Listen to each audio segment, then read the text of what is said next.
Welcome to the Enhance Podcasts. In this episode, we explore the importance of the learner's voice not only as an expression of individual experience, but as a transformative force within communities and learning systems. We look at what it truly means for learners to be heard, to influence, and to co-create their educational journeys. Joining us on this journey is first me, Angeliki Giannakopoulou from the EAEA team, alongside Jason Farrag, Helen and David Hagendyk, who each bring unique perspectives from their experience, work, and research. So who are these people that are going to be joining me today? Well, the first one, Jason Farrag, or Jay, as you will hear about him in this podcast, is a lifelong learner and a musician, music producer, and recording mix engineer that is also an educator, from a grassroots to a university level. He recently completed a part-time online master's degree in music business and is highly interested in the future of education as skills and life change. Helen is a researcher in adult education for about 20 years, focusing on research that supports policymakers, providers, and other stakeholders of adult education, with your key area of interest being the learner voice. Finally, we have David Hagendyk, the Chief Executive Officer of Colleges Wales, which is the representative body for the further education sector in Wales. Prior to this role, he was the Director of Learning and Work Institute in Wales, so he carries with him loads of experience on the topic.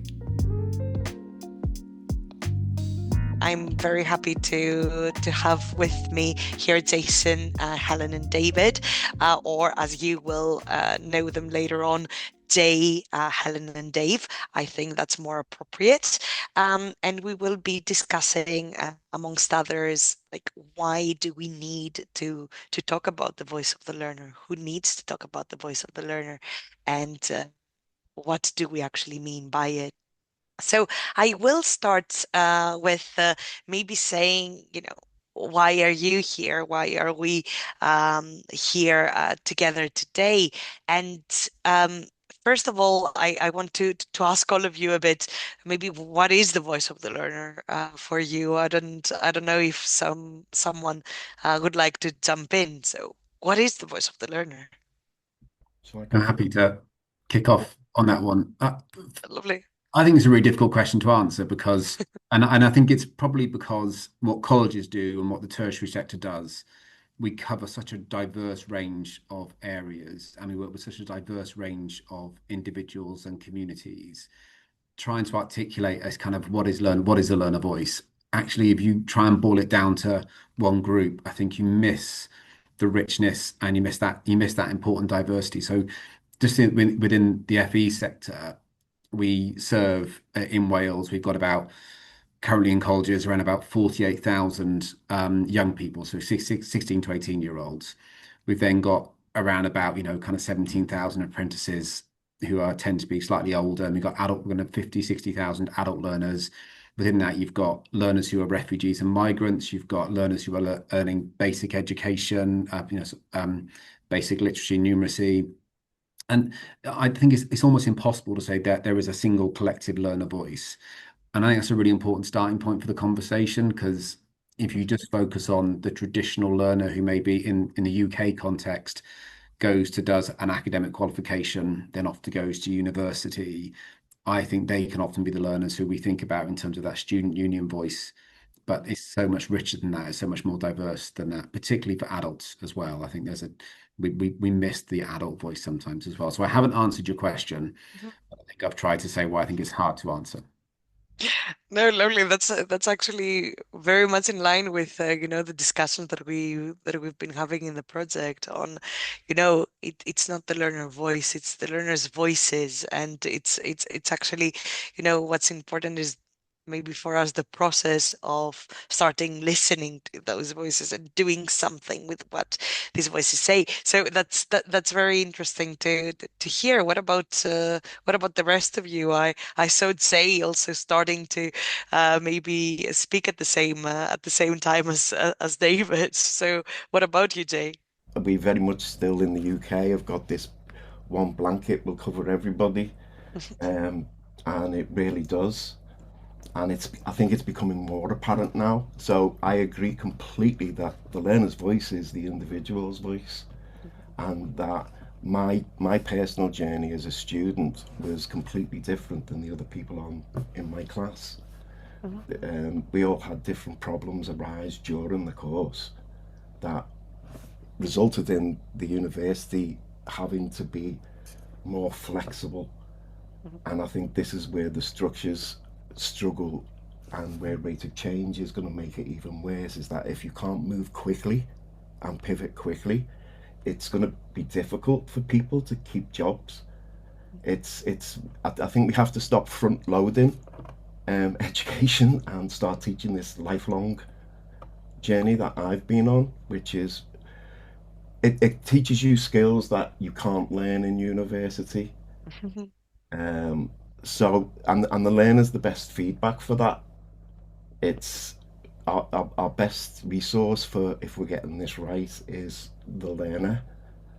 Um, I used an analogy of a sword master, when what you learned wasn't an award or reward at the end of the piece of paper, but it was the journey that you travelled. Yeah, that's thank you, Jay. Thank you so much. I don't know, Helen, would you like to jump in on that? Yeah, and I think I suppose I'm here to sort of give a bit of a research perspective on it as well. And I you think, you don't have to be a specific perspective. You can choose your own hat.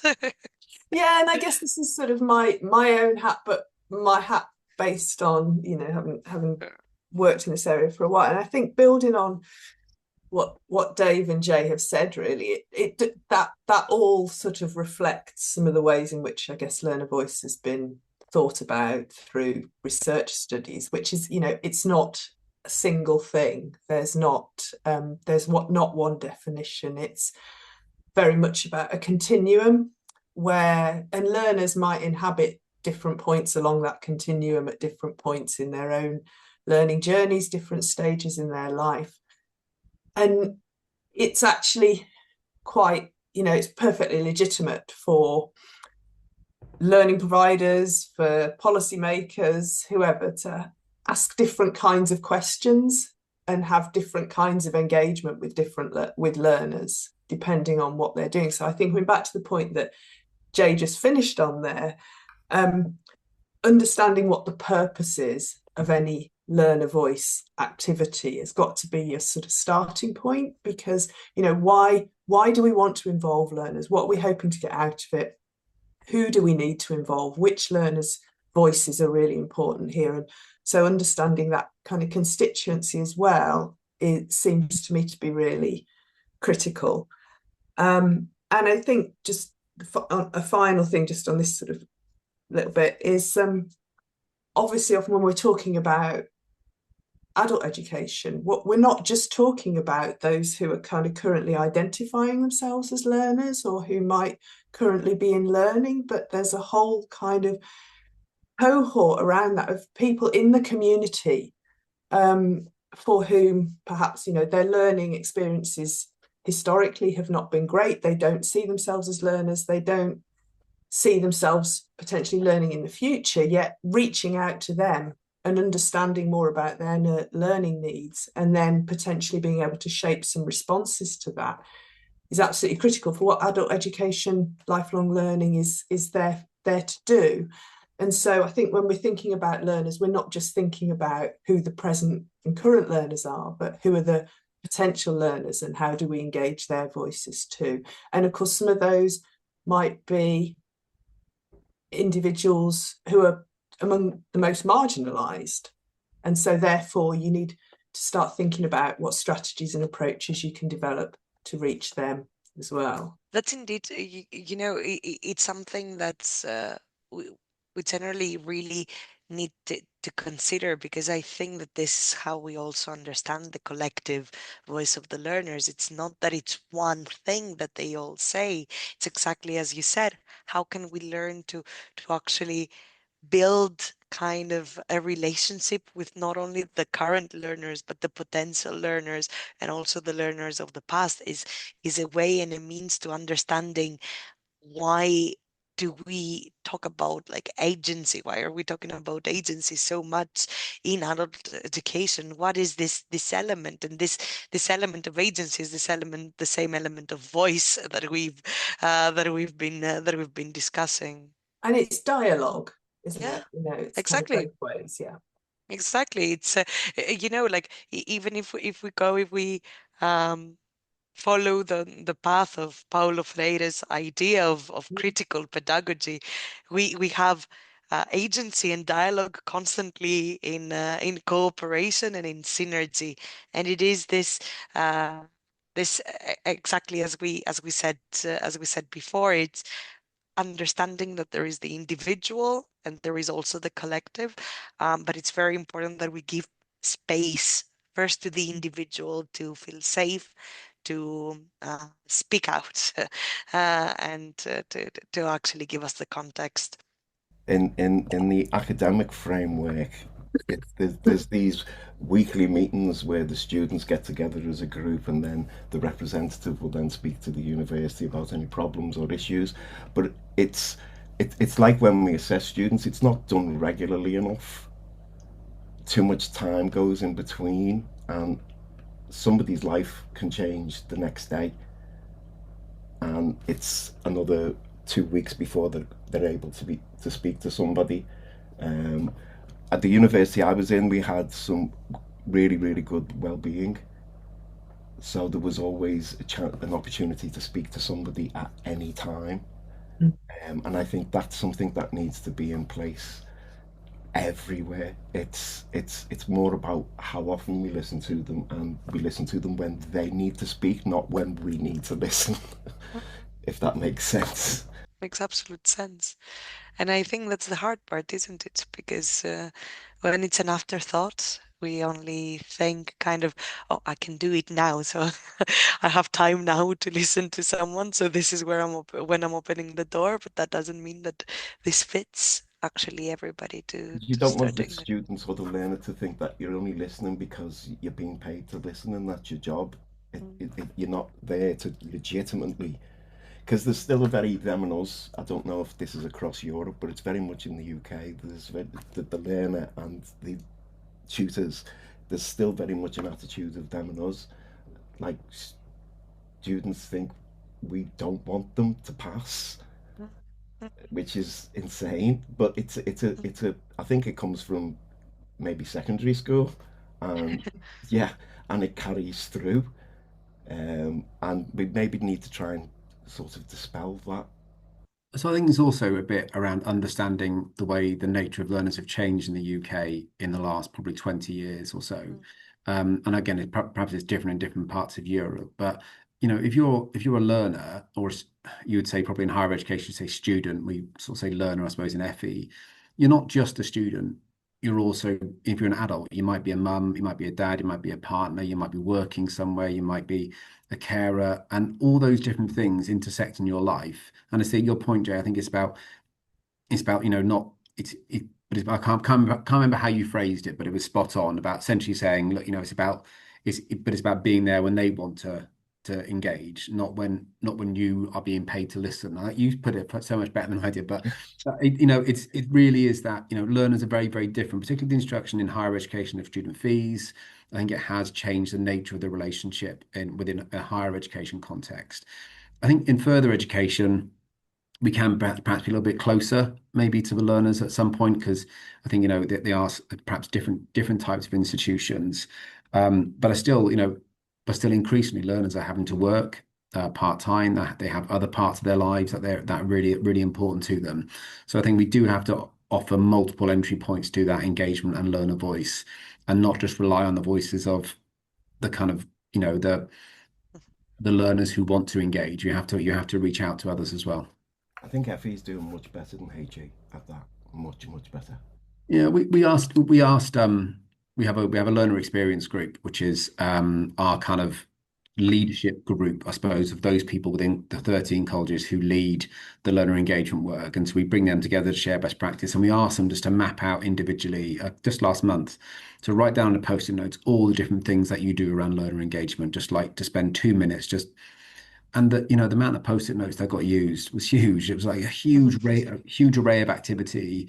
So there's lots and lots going on. I still think there's a bit there about for us to unpick as to who is it that's setting the questions? How do we ensure that learners have got a real democratic voice to shape things much earlier, rather than us coming to them and saying, do you care about this, or what do you care about? It's about them shaping much earlier that process, and that's a challenge for us. But there's certainly lots of brilliant engagement work going on in FE, but it's not by no means the finished article.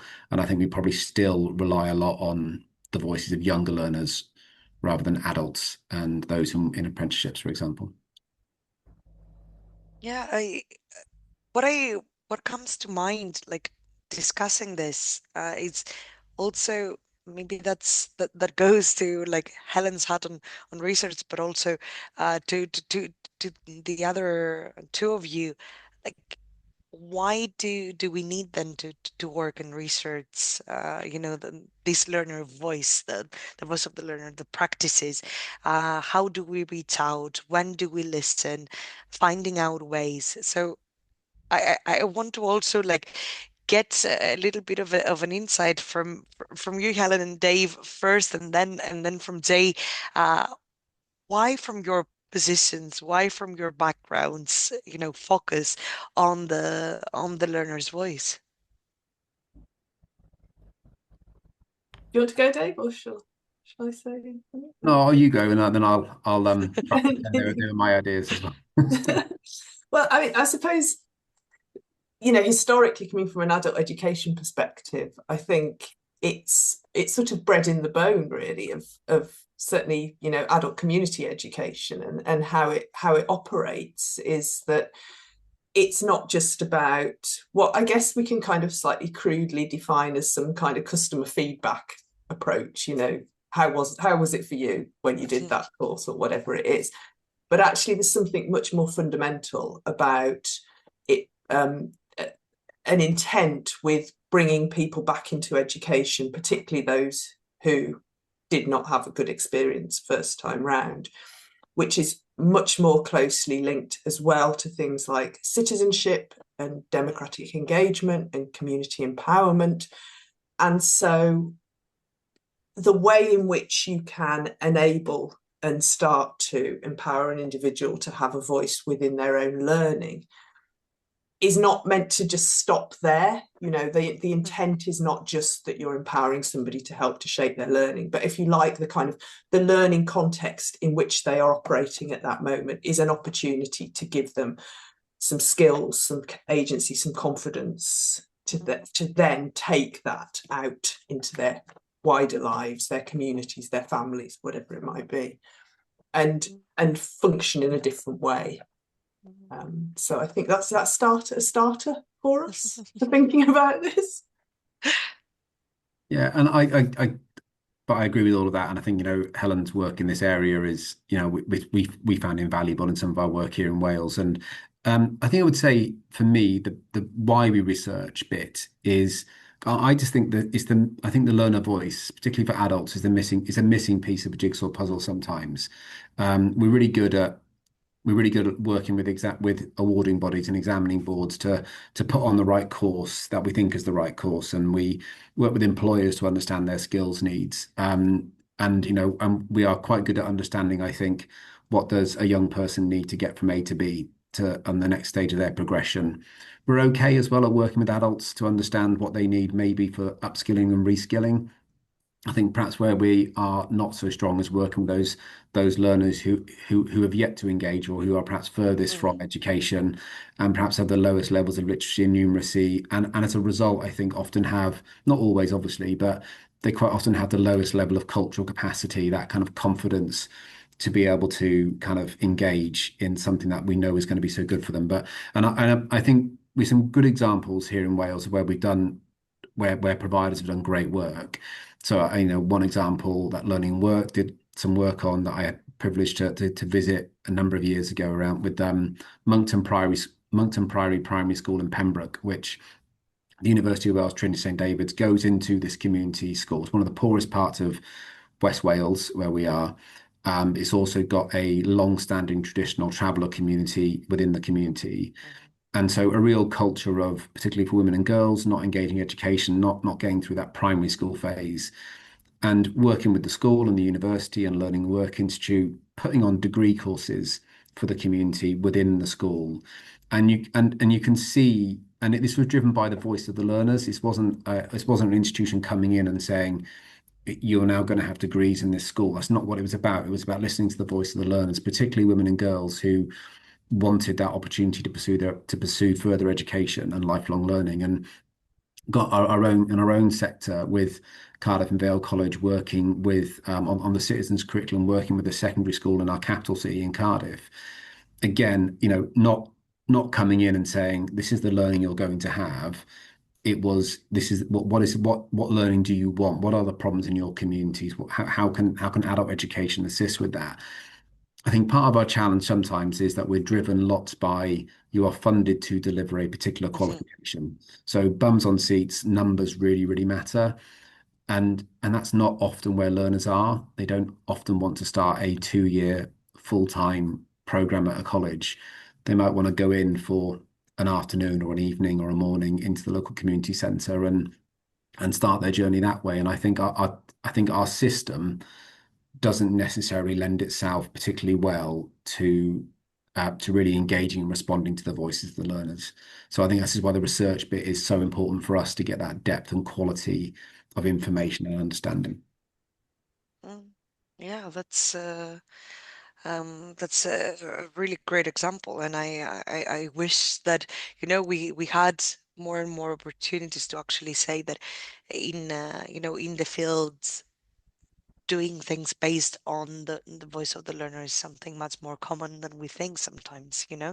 I think that in general, like in the grand scheme of things, most people believe that, it's exactly as you said, like numbers and bums on seats, and it's all coming top down. But in reality, the educators, the learners, the community that is forged in the field, in the learning process, especially in adult education, because you said that before yourself, that yeah, we get to be much closer in adult education with the learners. Most of us also began as adult learners, and then we found the imperative to continue to work on the field. So it's very important to really highlight that there are these initiatives, and talking about finding your voice as a learner and seeing something actually happening. I want to jump to Jay a bit, because we talked about hats with Helen, but we have discussed, and we know each other. So, but I would like the audience to also get to know you a bit better and understand where the wisdom comes from. You have been someone that has been changing hats in their life, from learner to educator to learner again to educator, and in different like levels of education, further education, grassroots learning, now like academic education, higher education. So would you mind like talking to us a little bit of how this changing hats began? What's your path with learning? How it began, I can root it back to curiosity and taking things to pieces as a kid, because I wanted to know how they worked. But that was seen as destructive and negative. Yeah. And so how I approached trying to find something out wasn't really in alignment with the education system. I can't remember. I think his name's Sir Ken Robinson. I think it's Ken Robinson. He did a talk, and he spoke about why kids can be disruptive in school. And he said, well, I would be disruptive too if I had to sit and do administrative work when I was 10. It's not they're children. They need to go out and learn by doing, and the doing thing became the really important thing in my life. I'm very pragmatic. in that sense. And on this journey, the research, going back to the research is so important. And there's another voice in the room, maybe not something we need to talk about today, but there's the employer voice. Mm. And we need to know what they require Yeah. to serve their needs best and put the learners out there to be prepared for that work market. But it's very difficult. For me to, I need to learn new software when it comes out as a professional. I've got this intersectional identity where I'm a professional, an educator, and a learner, and so it gives me like a perspective and different lenses. There can be biases there too, but they sort of help balance each other out. But my learning process was mine, and I had to find it myself. And I think that's the first thing we need to find out from every learner is, how do you learn? How do you best learn? So that we can set them up in a environment where it's working with them, rather than some of the environments I was in where it was a real struggle. I got through, but it was difficult, and the memory of the learning was negative, not a positive thing. Learning should be a positive thing. And I think we've stigmatized failure. We need, because failure is the best learning tool there is. You go and do something, you evaluate, you see what you did wrong, and you go and do it again, and you just rinse and repeat, rinse and repeat. And there's not enough doing. And what I found out from doing first and then learning about it second was the things I learned made sense when someone explained to me how it all worked. So you can do something and not understand how it works. It was a question that came up in my thesis: is what's more important, the process or the result? Because I was taught in maths, this was a very, very long time ago, to show my workings out. And that even if I got the sum wrong, I would still get some points for doing it the right way. And I think that's the important thing that I learned, is that I'd do something, I would see success, and then I would repeat. I'd do something, I would fail, and I would figure out what I did wrong or approach it a different way. So I taught myself how to learn. I think it's called an autodidact. Somebody in Leipzig, it was my Finnish friend. I met a lovely gentleman who described me in that way, and I'd never heard that word before. And if this is something maybe we could teach, I think skills and knowledge are, with AI on the horizon. We have to decide, what do we need to teach, what's important to teach. This is going to progress to a point where learning a skill could be done very, very quickly for some people. And if we look even further into the future, very futuristic, you could simply just plug in and learn how to be a bricklayer or a surgeon or whatever's required. I know it seems far-fetched, but it's this rate of change we're seeing at the moment, it's not that far-fetched. We're already seeing glasses, and this is causing issues. I think we have a gameable system in place at the moment, not necessarily in FE.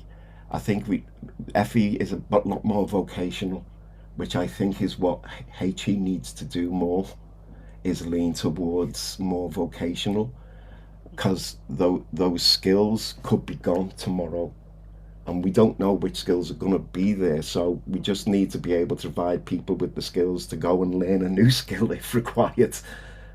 And so that means the whole structure of especially HE needs ripping down, and they're struggling here. 2 universities just had to combine to stay afloat.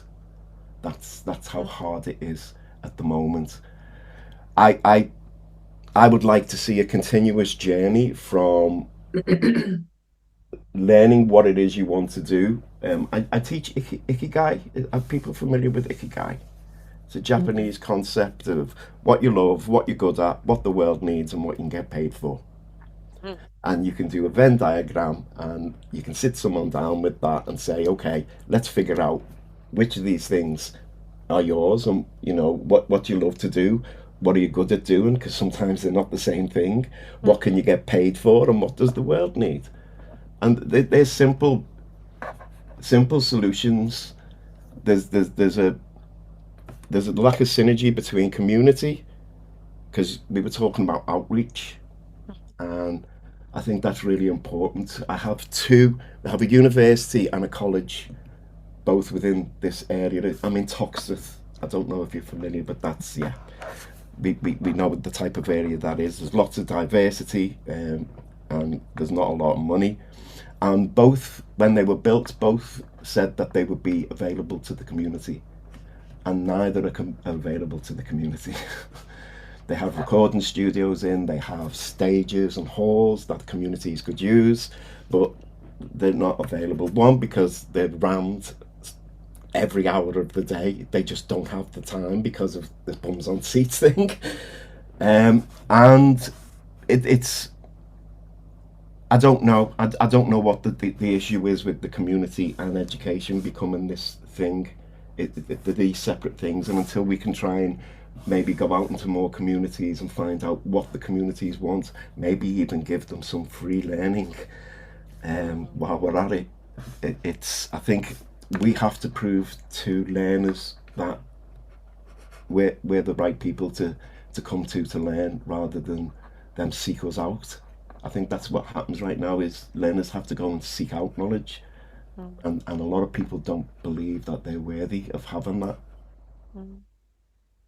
Especially the black community, say, is very suspicious of medicine and educational systems, and that's a voice that's been screaming for a long time, that needs to be heard, that for them to have solutions to get out of their social situations, education is the way to do it. Well, we have to cut now. In the next episode, in part 2 of this discussion, we will explore even further what it means to navigate current developments, new skills through the voice of the learner. Thank you for listening to this episode, and thank you to Jay, Helen, and Dave for being with us in this. We will be waiting for you in the next episodes of the series. Until next time, goodbye. The music of the Enhanced Podcasts is a creation of Jason Farrag and the Urban Nomadic Productions.